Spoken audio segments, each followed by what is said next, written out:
Waalaikumsalam warahmatullahi wabarakatuh. Selamat pagi anak sekalian. Pagi Pak. Baik Pak. Sehat? Sehat Pak. Semangat ya. Mas Ita, mana suaranya Mas Ita? Sehat Pak. Nah, coba rapikan dulu, coba Mas Ita duduk di depan. Enggak, posisinya biasa, Mas Itanya duduk di depan.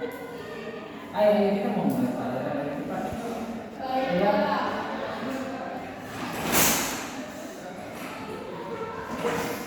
Nah, satu lagi masuk di depan. Ayo cepat. Nah, kita buka pembelajaran hari ini dengan membacakan Bismillahirrahmanirrahim. Bismillahirrahmanirrahim. Silakan kita siapkan teman-temannya dan menjadi. Ista'id. Bismillah. Ayo. Bismillahirrahmanirrahim. Amin. Ada yang hadir? Hadir semuanya, Pak. Hadir semua. Baik, pada pembelajaran hari ini kita akan mempelajari hadis tentang ujian dan cobaan. Sebelumnya kita masuk kepada tujuan pembelajaran kita hari ini, yaitu yang pertama, peserta didik mampu melafalkan hadis riwayat Muslim dan riwayat Tirmidzi dari Mus'ab bin Sa'ad. Selanjutnya peserta didik dapat memahami hadis riwayat dari Tirmidzi dan Mus'ab bin Sa'ad.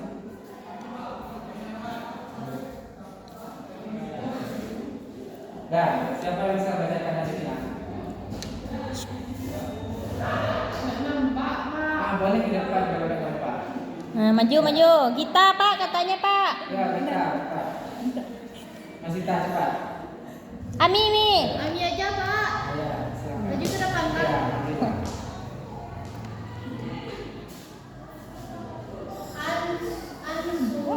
Pakai bismillah. Bismillahirrahmanirrahim. An Su'aib qala Rasulullah sallallahu alaihi wasallam.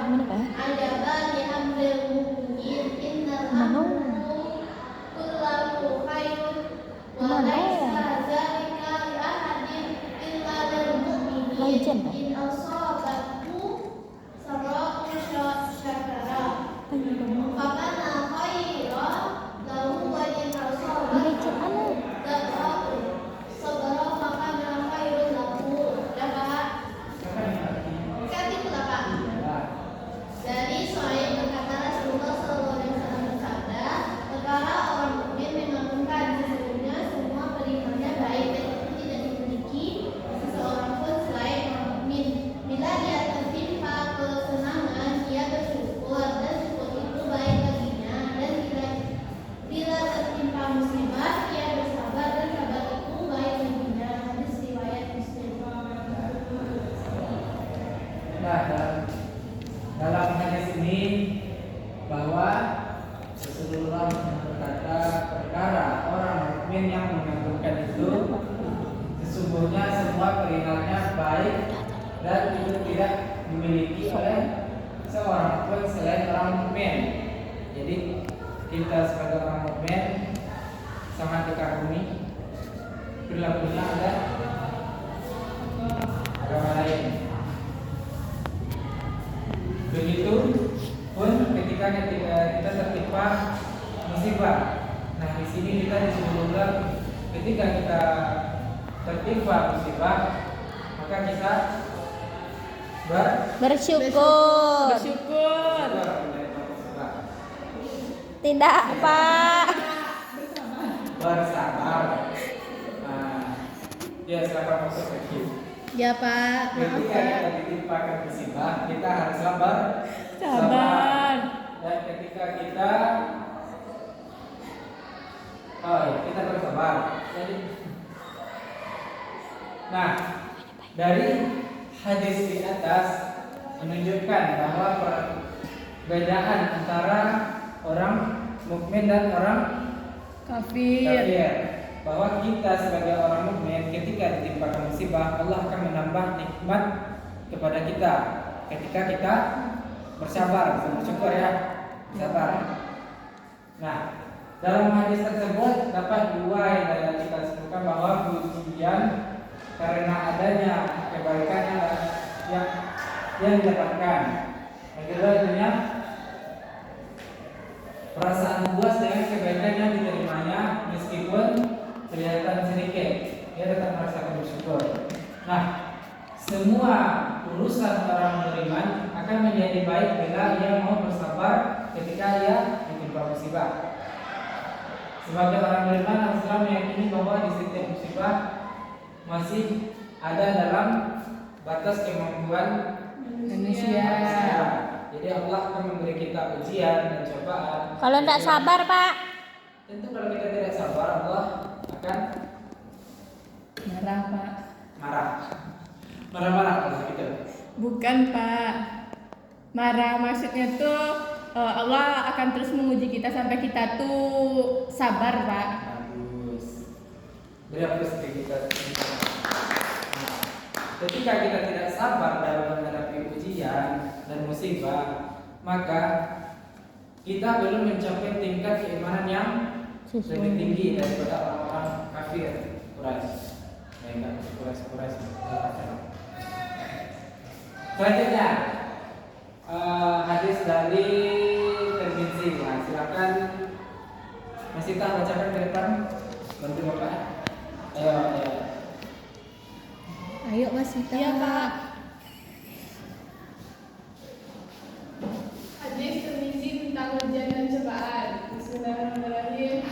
An Mus'ab ibnu Sa'id an-Nabi qala qultu ya Rasulullah ayyun nasi asyaddu bila'u qala al-anbiya'u summal amsalu fal amsalu fayubtalar rajulu ala hasabi dini fa in kana dinuhu sulbush tadaw bala'u. Sudah. Artinya sekalian. Saya baca artinya, Pak. Silakan. Artinya dari Mus'ab bin Sa'id dari ayahnya, ia berkata, wahai Rasulullah, manusia manakah yang paling berat ujiannya? Beliau menjawab, para nabi. Kemudian yang semisalnya lagi.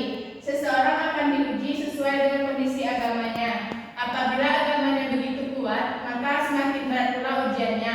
Apabila agamanya lemah, maka ia akan diuji sesuai dengan kualitas agamanya. Seorang hamba senantiasa akan mendapatkan cobaan hingga ia berjalan di muka bumi dalam keadaan bersih dan berdosa. Hadis riwayat Tirmidzi, Pak. Nah, terima kasih kita dan Mas Ita. Jadi dalam hadis ini bahwa dalam hadis ini menegaskan bahwa setiap orang yang mendapatkan ujian dan cobaan tidaklah jauh sesuai dengan kemampuannya.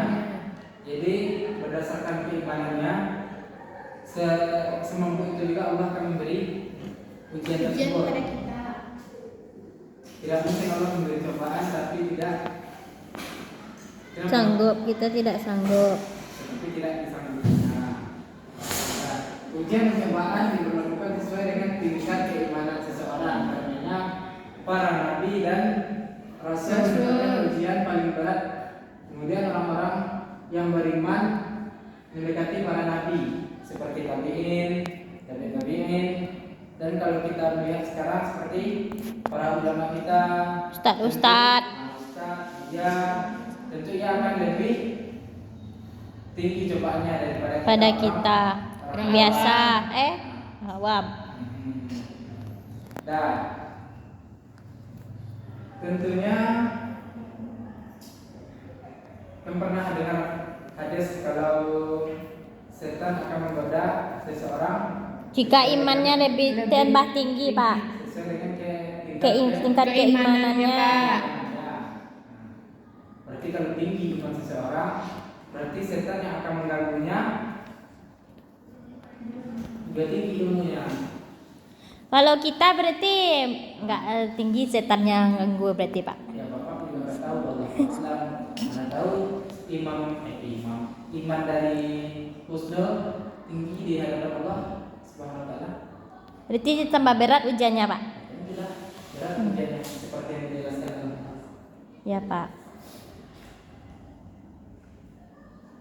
Nah, kesimpulan dari materi yang sudah Bapak sampaikan ada 6 kesimpulan yang dapat kita pahami untuk materi ujian dan cobaan ini. Yang pertama adalah sabar, berarti menahan dari hal-hal yang tidak disukai karena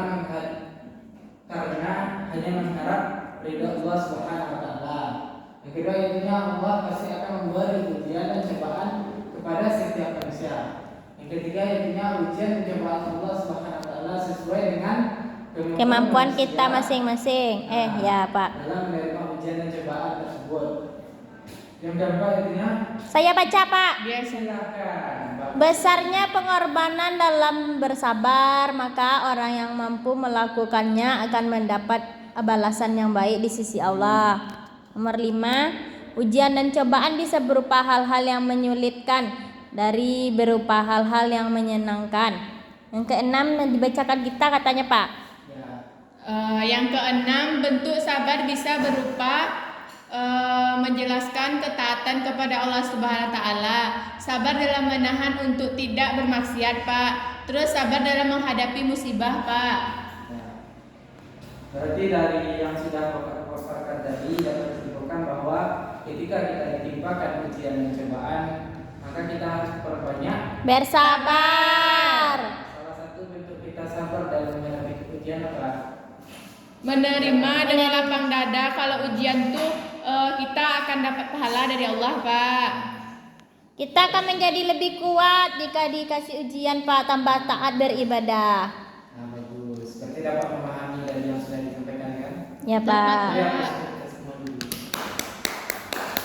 Nah, mungkin untuk materi yang Bapak sampaikan sekarang hanya itu sebagai tugas Anda sekalian. Silakan nanti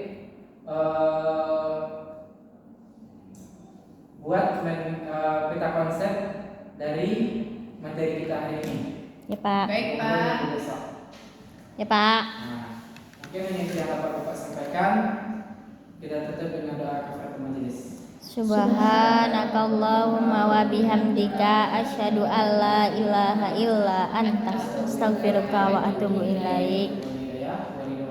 Wassalamualaikum warahmatullahi wabarakatuh. Waalaikumsalam warahmatullahi wabarakatuh.